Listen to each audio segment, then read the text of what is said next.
Hello, it's Rob from Fountain Pen Journey. Right, I'm back.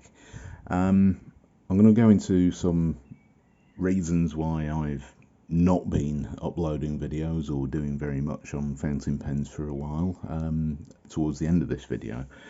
So if you're interested in that, because I know some people have asked the question, where have you been, what are you up to, why aren't you doing videos? And first off, I'd like to thank those people who have subscribed to my channel, who followed me, for asking those questions, you know, just checking in, making sure I'm all right, and just basically being interested in seeing when I'm going to do some more content. So here it is. Now, I haven't done one of these for quite some time. This is my pen rotation, currently inked video.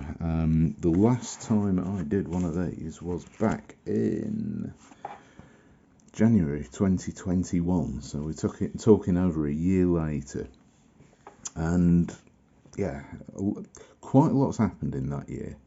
I'm just going to basically get into it and then talk about things a bit more after I've done the pen rotation video. So what I'm going to do today is my pen rotation for my EDC. So these are my work fountain pens. So these are the fountain pens that I take to work and use all the time there.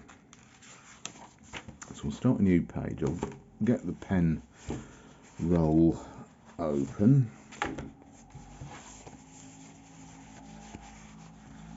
Now, not all of these are currently inked, and the reason being is that back in January 2022 I left one job that I had where I'd been using my fountain pens, and I landed a really good job close to home, which quite honestly is a million times better, but it's incredibly hard work. And with that, you know, you've got to make sure that you're looking after yourself with your time and everything else, and I'm not neglecting things.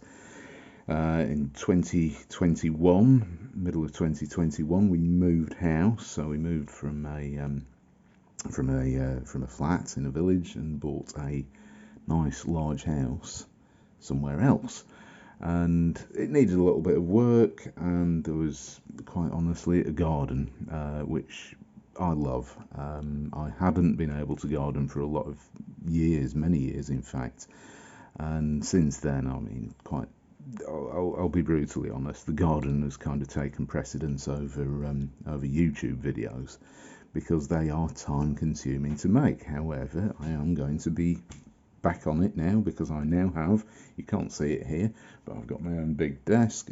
I have basically what is an ink room. It's a library come pen and ink storage place. So let's get on with the pens. So first off, let's make a start here. I believe it's the 17th today, I think it is. It's Easter Sunday here, so happy Easter if you're into that.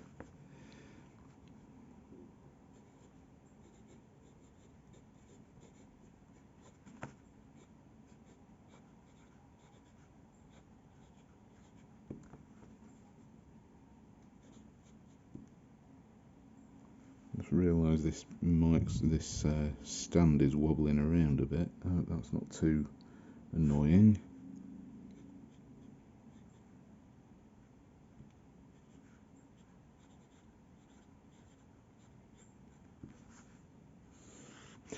Okay, so we're going to talk about this first pen. I'll write it down. Okay.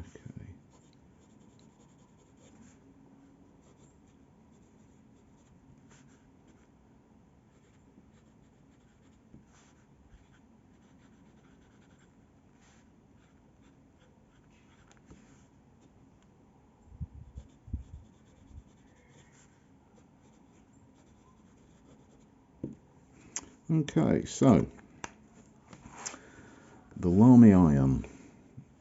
Now, this was a pen I bought I bought a few of these, but I first bought a Lamy Ion second hand, the black version, which I really quite liked, and happened to find one of these second hand again. This is the olive silver version, and I wasn't really sure what to do with it. The Lamy Ion has always been a bit of an in-between pen for me, mainly because it's got the similar sort of design to the Lamy 2000, which I really like, but it's kind of, I mean, the nib itself, you know, I mean, these nibs do slide off. They're a bit like the Lamy Safari nibs. They are interchangeable with the Lamy Safari, but they're rounded rather than being just plain old. There we go. There's a better view of it. They are rounded towards the tip of the nib. We've got a black plastic feed, and as you can see, there are wings which hold the nib in place. Now, the Lamy Ion, I really liked it, but I never really got into it. And then I bought a few more, and then I thought, actually, you know what? I really, really do love this pen. I love the design. It's a metal pen. I'm talking sort of aluminium or something. It's got weight to it, but it's not too heavy. And I think it's absolutely brilliant design. It's pop cap, nice and easy. The cap does post. It's not particularly great, but it becomes very sort of large and quite heavy posted. It's not back weighted at all. I've got some ink on here, I never even realised that. And I really like it. I find it's quite a chunky pen. There's a lot of girth there, and it's got this nice tapered, rounded section. It's completely cylindrical, but it tapers down. Nice matte finish to the whole thing. It really is quite grippy. So even though we've got metal section, it's not slippery at all, which is something which I know some people are put off with the Lamy Studio. The Lamy Ion, this pen does not have that issue, and it is really quite a nice, beefy, girthy pen to hold. The fine nib, it writes really, really well. It was a bit of a hard start because I've had it wafting around in the breeze from the window just here. But it's really smooth, really nice, excellent flow, nice and wet, really happy. And I do love this pen. I also love the fact that the clip, like the Lamy 2000, try and get this in focus, there we go. Press the back and it opens up. And this clip is really excellent. It's not too tight, so it slides on and off things really quite easily. It's a very, very good everyday carry pen. The cap does rotate. It rotates around quite easily, but you know, that's not something that's really bothering me too much. As for the olive silver version, well, I mean, you could call it silver, and I know that olive often implies green, and there has been in 2021 some olive green Lamy pens and other pens. Faber-Castell also, I think they did a Lamy olive coloured pen, but it's olive silver and white. Well, olives as a fruit are green, olive green, but the trees themselves, olive trees where the fruits are born, they are overall quite a silvery sort of colour, so it does make sense. But I know that some people have asked that elsewhere. I have seen people say, oh, you know, olive silver, why is it not green? Well, no, it is olive tree silver. So there you go, there's the explanation for that. And I think it's quite a nice matte metal fountain pen. I'm just using black Lamy cartridges in this. I ended up with a supply of these, and I just keep, when one empties, I just pop another one in, rinse the cartridge out and use that for something else, because I quite like Lamy cartridges. They've got a good ink capacity. They're better than the Lamy converters, hold more ink, and they're not as awful to clean. The ink actually comes out of them. So yeah, I like reusing the Lamy cartridges. So that's the Lamy Ion in olive silver. The next pen is one that I raved about when I got this. This is the Faber-Castell. Oh, and the name has completely escaped me now. I really should have made some more notes. In fact, I'm sure it's probably still in my everyday Yes, Faber-Castell Fresh. So more than a year later, this is still in my fountain pen rotation for everyday carry work fountain pens. And these are really excellent pens. Very cheap, cheaper than the Lamy Safari. And I think they're really nice. The design, when I first saw these, I thought, oh God, it's hideous. I mean, we've got this really cheaply designed, made clip with these two sort of wing things that come down either side. But the clip works really well. It's sort of sprung. There's nothing fancy. It does have a bit of plastic support in it.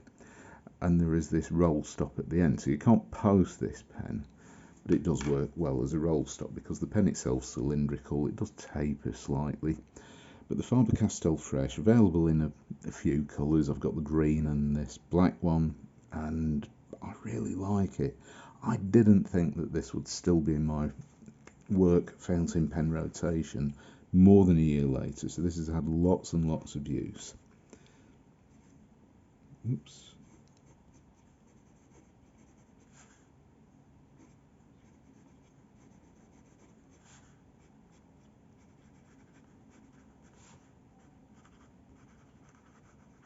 This is a medium nib.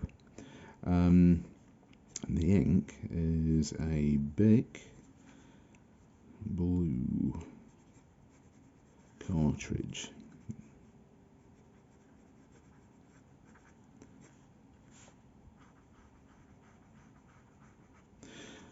I'm going to talk about those Bic cartridges for a while, because please feel free to skip forward if you just want to see the pens. But one thing that I have really sort of changed with my fountain pen use over the last year and a half, maybe even 2 years, is the need to completely rotate my pens and completely rinse everything out every time.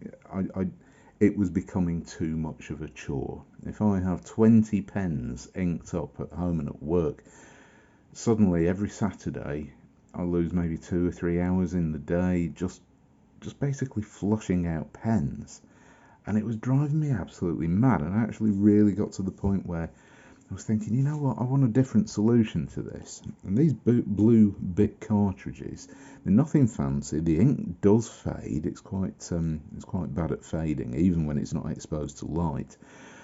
But they do the job for work, for making notes, for just jotting things down at work. They're fantastic because I don't have to think about anything. And quite honestly, when you're really busy, I don't need to be thinking, what ink do I put in this pen next? Oh, I need to flush that this weekend. Right, rinse it out, clean it, dry it. Ah, do I choose another pen? And you know what? This is why this pen, because it's such a great writer, has remained in my fountain pen rotation for so long, is because I just basically couldn't be bothered thinking. I wanted the headspace to actually put to other things, put to better use than trying to decide what ink to use. So all I do is just take the ink cartridge out when it's empty, clean it, give it a flush with water using a syringe, leave it to dry, fit a new cartridge, and I'm ready to write. And it takes minutes, not hours. So it's really good. There is an ink window. Now, there probably isn't enough. This is a fairly new cartridge, but there is an ink window there. It's a hole either side of the pen. It is not glazed in any way. But these Faber-Castell Fresh fountain pens are so good. There is a bit of a rubbery grip. It's a cylindrical, slightly ridged, rubberized grip there, and there is this sort of Lamy style winged nib. But they are really smooth, very reliable. No hard starts ever. Really excellent. And you know, for the price you pay, Faber-Castell really knocked this one straight out of the park. It's an excellent starter fountain pen, and certainly one that I don't mind taking to work. I mean, even if I bash this up a bit, I'm not going to be heartbroken, and it's still going to write as long as I don't drop it on its nib. Right, the next one. Now, I reviewed this fountain pen when I first got it. It was an important review for me because I thought people needed to know about it, because it was so cheap. I'm talking about £2 from AliExpress. And this, yeah, I mean, this is what I would consider good Chinese fountain pen, good value. This thing, it's, I'm going to try and sort of explain why it's good value. First off, it's cheap. That's what I want from a Chinese fountain pen. I do not want to see Chinese fountain pens popping up at 30, 40, 50 pounds or more, as they often are these days. This was a return to when I first started my fountain pen journey. A couple of quid and you get a fairly reliable writer, which is a piston filler, and it's a reliable piston filler, and it's all transparent demonstrator. And I'm desperately trying to remember the name of the pen. I can't. You see, this is the trouble. I've had this pen inked up for so long now, I've actually got to the point where I forget the names of these things when I take them to work, because they just remain in the pen roll, and they're just so useful. Let me just try and, I might have got a, seriously doubt I've written this one down. No, it's none of those.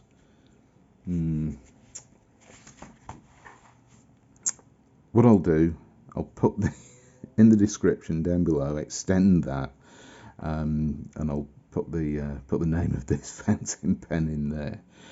Now, I have found this to be a little bit temperamental. It is quite a narrow section, and there are 3 triangular facets on there, which makes this one of those triangular grip pens, which I know some people don't like. It's quite a small steel nib.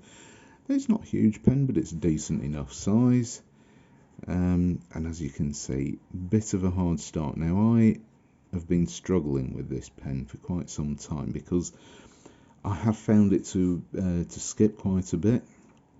I'll come back to the name. That'll have to be something that you see this, and this is where this pen has been used, because you use it for extensive writing periods and it's fine, but for the everyday carry portion, as you can see, it's not too good. The ink is diamine, deep dark blue, which is a Cult Pens exclusive. And as you can see, there's skips all over the place. So I mean, this pen is more than likely going to end up being just emptied out, cleaned, and yeah, rotated very soon. But it didn't cost a lot, and you would say, well, if it doesn't write, then what was the point in spending £2 on something? Why not spend more and get something that writes? I'll be honest with you, this pen has actually written really well. It's just had very little use over the last 3 or 4 months. And it probably just needs a really good clean. But I'll put the description, the name of the pen down there in the description below. Next pen. Now, this has been probably my most extensively used fountain pen for 2 years now. Absolutely love it. It is Unnamed. I bought this, some of my subscribers may remember, I bought a pack of 10 of these. Unnamed, and I thought they looked a little bit like the Parker Centennial, little bit that sort of style, certainly the colours. Turns out that they're an awful lot thinner. This is quite a slim pen, but it's not so slim that it's awful. Now, one of my viewers in that video did comment, and they actually said, oh, this is one of, I can't even remember the name of the pen, but it was really sort of obscure. And I like it. It's an all metal pen. There are some plastic elements to it. The clip is this ball teardrop shaped clip, and it's really good. It clips onto anything, clips onto pockets, clips onto lanyards. So I walk around with this pen clipped to my lanyard at work pretty much all the time. And it's metal, so it's nice and robust. I have dropped it and no issues. And I find it's really good. Pop the cap off, and the nib writes first time every time. Now I know that this needs a new cartridge, so it may stop. Unnamed Chinese.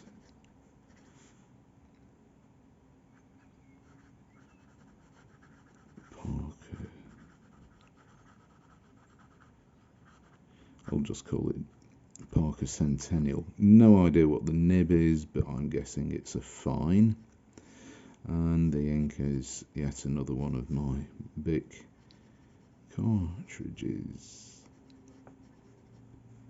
Now the nib is interesting because it is feedbacky, it's fine, but it lays down so much ink, it's really, really, really good. A little bit on the scratchy side, but not unpleasant. It's almost like the feedback is bordering on scratchy, but not so much so that it needs any work, because I've been using it without any issues for so long and never felt the need to adjust the nib. The nib does sometimes go in behind the cap liner, so unless it's actually lined up correctly, it doesn't always cap easily. But I've never had any problems with it, and it clips on the back of the pen, and it's still comfortable to use. Really, really good, nice length, but I tend to write unposted anyway. So I love these. I think they're absolutely spectacular value, and yeah, I've got 10 of them and I'm really happy with them. So that's that one. What's next now? This one also been in my rotation for so long, and this is one that I reviewed a while back. This is the Schneider Ray, and it's unusual. I mean, you can see we've got tapered designs, we've got different materials, so you've got glossy plastic and a sort of rubberized plastic. You've got this very, very fat, flat clip that's sprung, and there is a knob on the other side of it there, and it works really, really well. It slips and slides off things really well. The pen itself, one thing that I did notice after I reviewed it is it caps, really nice positive click, but it never goes into place until it's properly aligned, and you feel this sort of clunk as the elements, these grey elements, align. But even if you don't do it and you leave it like that over the weekend, it still writes. So let's write this down. Schneider Ray.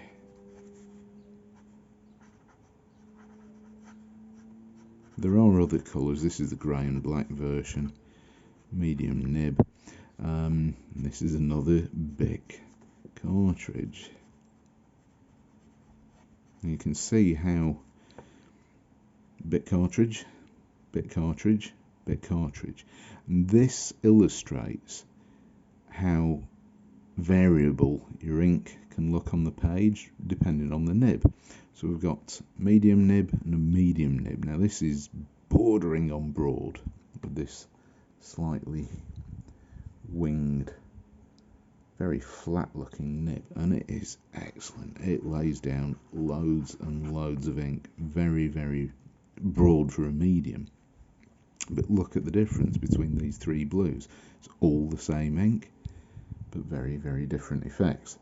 So that's the Schneider Ray, and I absolutely love that. I think that's a fantastic pen. Now, what else have I got? I've got a TWSBI Go uninked. I have inks at work which I fully intend to load into there. I have got this is an unbranded Chinese fountain pen that was cheap. It reminded me a little bit of the Pelikan Streisman, but obviously about, well, I can't remember how much this was. I mean, but put it this way, it's about 1/100th of the price. Haven't even had time to ink this one up yet, but interesting. That's going to be an interesting thing to try out. My Jinhao X750 Silver Sparkling Sands, currently clean and ready to go, but I haven't actually chosen an ink to go in there yet. Sorry about the camera, it's getting blown around in the wind from the window here. What else have I got? I've got the Kaweco Customs K, which is still uninked. When I reviewed this pen, because I did use this as an everyday carry for some years, one thing that I did notice was that there were quite a few not skips, it was hard starts more than anything. And people said, oh, you know, how can you use an everyday carry that skips? Well, quite simply, that was because of the ink that I was using. That was Noodler's Heart of Darkness, which I've found in pretty much every pen. It flows fine once you get going, but it does tend to hard start. And this is a nice, wet, juicy pen. So, you know, it's not the pen's fault, it's the ink. You've got to pair them very carefully. Here's another unbranded Chinese fountain pen that I bought second hand. Very slim metal pen. I'm going to stick some nice burgundy coloured ink in this at some point. So stay in touch and you'll see these pens when they are inked up. Right, next one. So this is the Kaweco Retro Orange. And I think these are really good. They're a bit like the old Parker 45s, but they don't have the have quite the same design. Basically, every pen looks the same when you start talking about, oh, it looks like this, it looks like that. So this one has been in my everyday carry. Now this is going to hard start because this has got an awful ink in there. In fact, I'm going to need to prime this. This ink is shockingly bad. So windy as well, that doesn't help. Right. Nope, still needs a little bit more. I'm going to try and do this without splurging ink all over the place.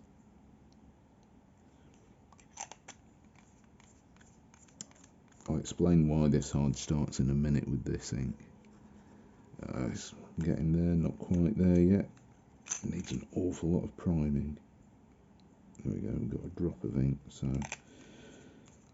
I know that ink will be crusty as anything by the time I get back to work. So number 6, Kaweco Retro,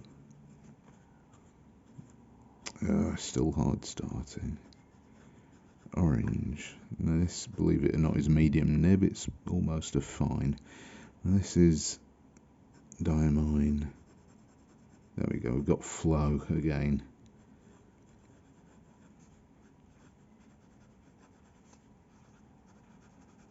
Now you can see how wet this is writing now, so it's gone from being quite dry and lots of hard starts to getting the flow, getting into its stride, and now it is incredibly wet. Oops, hang on, that's not even the right direction. There we go. That was me. That's the problem with hooded nibs. I'm not a fan of hooded nibs because slightly off and you don't get a good experience. You have to make sure you're actually looking at what you do.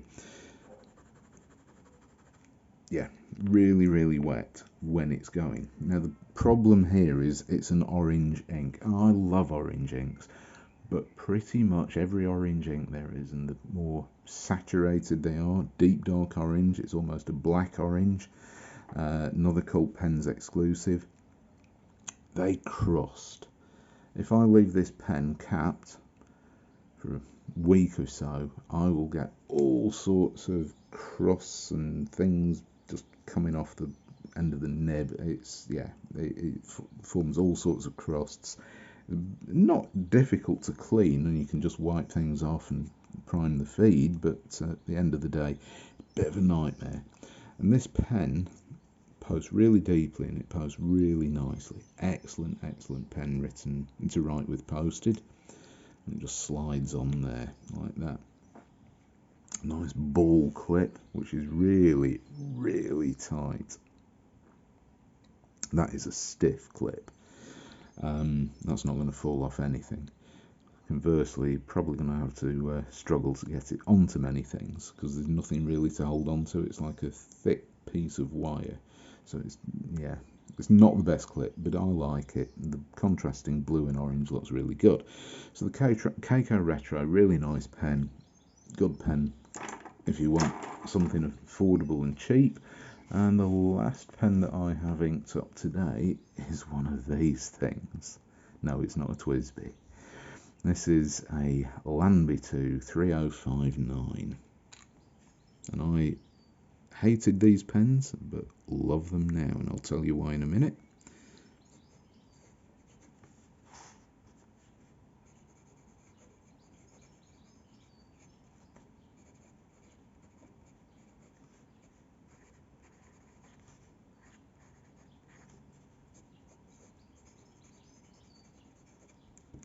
This is Diamond Poppy Red, which I found is very, very similar to my usual red go-to ink, which is Waterman Audacious Red. Right, Lamy 3059. Piston filler. The actual piston filling knob clicks into position so it doesn't rotate like some cheap Chinese fountain pens do, so you're not going to splurge ink all over the place, and you get really good ink capacity, and you can see the ink and it sloshes around and it looks brilliant. And you've got this wonderful smooth steel Lamy Safari style nib, and I think these pens write superbly. In fact, it's not even a medium, this is a fine, and it writes really, really spectacularly well. However, the Lamy 23059 has an issue, and that is that the part of the cap where the clip goes through into the plastic of the cap leaves an airspace, and essentially what happens is you cap the pen, but it's not really capped because you put the cap on, you're protecting the nib, but nothing stops that nib unit from drying out, so you have to seal it. And I have done a video about getting the Lamy 23059 to work properly, or certainly stop that from happening. And I think this is a brilliant fountain pen. I've used this for a very, very long time with red ink in. Absolutely fantastic. So there we have it. That is my currently inked everyday carry fountain pen rotation. I'll just put the pens here, and I'm going to talk about what's been going on and what thoughts are going through my head with regards to fountain pens. I've already spoken about, you know, the bit cartridges being something that I just want to basically have the headspace just to put the cartridge in and crack on, and not have to think about going home at night, flushing fountain pens, cleaning them, choosing another fountain pen. And that is for me, quite a significant thing, because I have got hundreds of fountain pens, some of which I haven't even used yet. And this is something that I actually thought, you know what, if I've got hundreds and I don't use them all, what's the point? Something isn't right. I've got this hobby where I'm not enjoying the pens. I mean, as you can see, some of these have been inked up for probably over a year now. So we've got 1, 2, 3, 4, 5, 6 out of 7 pens I have had unrotated, basically. These are the ones that I take to work, and I just keep using them. And as you can see, yes, there are other pens which I intend to use, but I haven't got around to it. I mean, even the Kaweco Customs K, you know, I've had that in use for over a year, and it just happens to have been cleaned, and it's waiting to be filled with something else. So I tended to find myself getting a little bit too precious about, I must clean my fountain pens and take new ones to work every couple of weeks and rotate every fountain pen in use that I've got. And it's time consuming, and quite honestly it detracts from the hobby, because I'm not using the pens. I'm actually spending more time cleaning I'm recording videos because I want to record a video about the next pen that I bought. Oh, look, here we go. Here's some more pens that I bought. And some more. Yes, here we go. Yeah, more of them. And it detracts from the hobby because you spend your entire time trying to use the next pen, use the latest pen. And then you see something that comes out from China, or like, for example, this one from Kaweco. You know, do I feel the urge to ink it up immediately and record a video? Well, yeah, not anymore. The pressure's gone off because there's enough YouTubers out there who clamber onto any listing from Easy Buy, AliExpress, whatever the seller is in China, and review the latest Chinese fountain pens. But it actually got too much. You know what? I've got hundreds and hundreds of Chinese fountain pens, let alone the actual fountain pens, and the Chinese aren't producing anything that's remarkable enough to warrant spending that sort of money on a fountain pen anymore. I mean, I'm going to use this as an example. This is the latest Kaweco. This is the Kaweco Lilliput in its new 2022 green livery. As you can see, yeah, just sits there in its bag. Get it out. Yeah, absolutely tiny pocket fountain pen. Minuscule thing. Aluminium. Squeaky, unusable, unposted, so you have to screw to post, which is something that I absolutely detest, because it's fiddly and it's unnecessary. So you get a decent slim fountain pen, and it's a lovely green, and that's why I bought it, because I thought, you know what, I really should have one of these Kaweco Lilliputs in my collection, and this green one actually really appealed to me. So that's why I bought it. The reason I haven't reviewed this or videoed it is because it has been on pre-order for a very long time from Cult Pens, and they only just released my order simply because the other stuff hadn't arrived. So that can sit in there until it gets used. I probably will do a review of this because the Kaweco Lilliput is quite a unique pen in itself. So anyway, there's that. But you see, this is the thing. You can end up with so many fountain pens that you don't use them. And as horrified as I was, I wanted to use a red fountain pen at work. I always have a red ink, red pen to use. And I went back to the Lamy 23059. This was one of the first fountain pens that I bought. Why did I go back to it? Because I know it's reliable when you seal the cap. I know it writes well. I know it holds a lot of ink. I know I'm not going to have to re-ink it every couple of weeks, if that. I mean, this is a good pen. This is time saving. This is time that, you know, time that I want to use for all sorts of things. I mean, we have, as I explained earlier, we have a house now and a garden, and I want to spend time doing that sort of stuff, not cleaning pens every Saturday, which is kind of mundane, and it can detract from the hobby. I think the other thing that's worth mentioning is the way that my fountain pen buying and using habits have changed.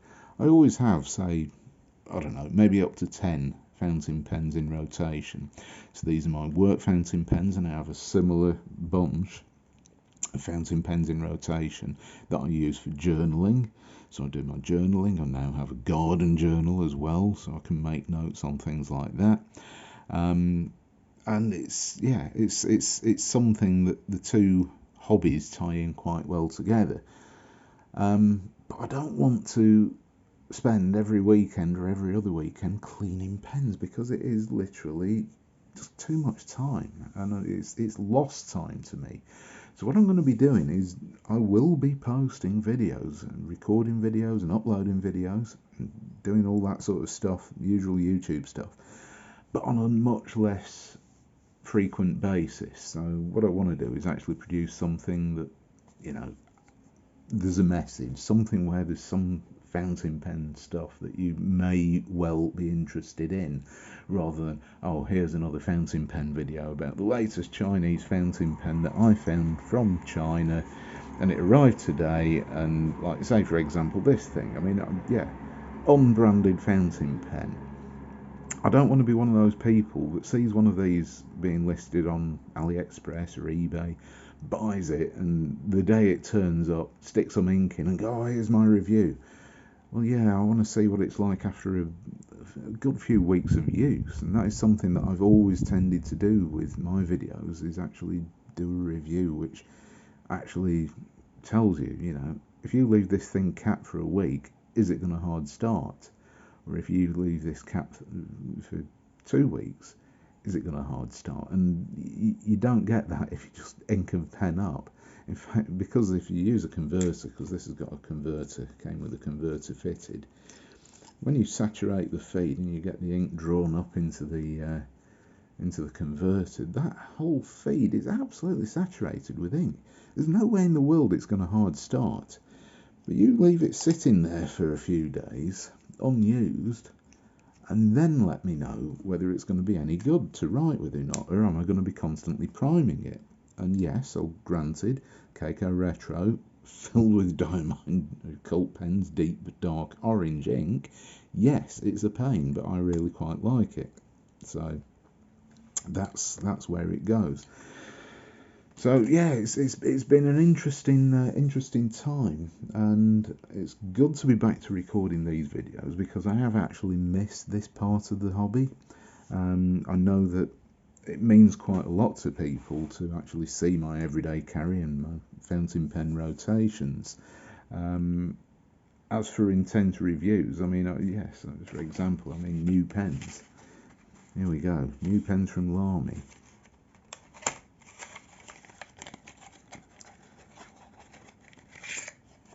Lamy Strawberry, first time I've seen it in the flesh, and it's, yes, a sort of strawberry coloured fountain pen, very matte, quite rough, not as intense in colour as I'd actually hoped. And the worst thing is, on the camera this is actually coming out quite a vibrant pink, where it's much more of a terracotta red. So yeah, there we go. I mean, I could immediately stick the ink cartridge that's in this pen, take the cardboard sleeve off and start writing with it. Here's my Lamy Strawberry review. No, it's not worth it. I've got enough Lamy Safari reviews to, you know, for people to find whether they want to use a Lamy or not. I may do an unboxing of this and the cream, because it's strawberry and cream. But yeah, I think the overall urgency to share the absolute latest fountain pen is kind of a bit pointless these days. They're not being churned out with the same regularity they once were, and it's not really my thing. Chinese fountain pens especially, I mean, when you're talking £30 at least for a Chinese fountain pen, which quite honestly, they're not always that interesting. They usually come with a very boring fine steel nib, which just, it writes but not well. I don't want to be spending 30 quid every couple of weeks on the latest colour of the latest Chinese fountain pen, because they're just not interesting enough. Back when I started Fountain Pen Journey, 2017 I think it was, yeah, you could find gin house for a few pounds, couple of pounds each, £3 tops. Yeah, you could build up quite a decent collection of Chinese fountain pens, but these days the Mahjong fountain pens are all 30 quid or so or more, and they're just not worth it. And the purchasing stuff from China these days is a bit more hit and miss than it used to be, in the UK anyway, because of Brexit and various other things, and it just does not interest me at all. I can spend my money on something which I know is going to work well, rather than something which is just, oh, it's the latest. So it's just personal choice. So that's where I am, and I hope that I will see you again in the near future with another video and have a few more fountain pens and fountain pen subjects to talk about. So thanks very much for watching, and I shall see you later. Bye.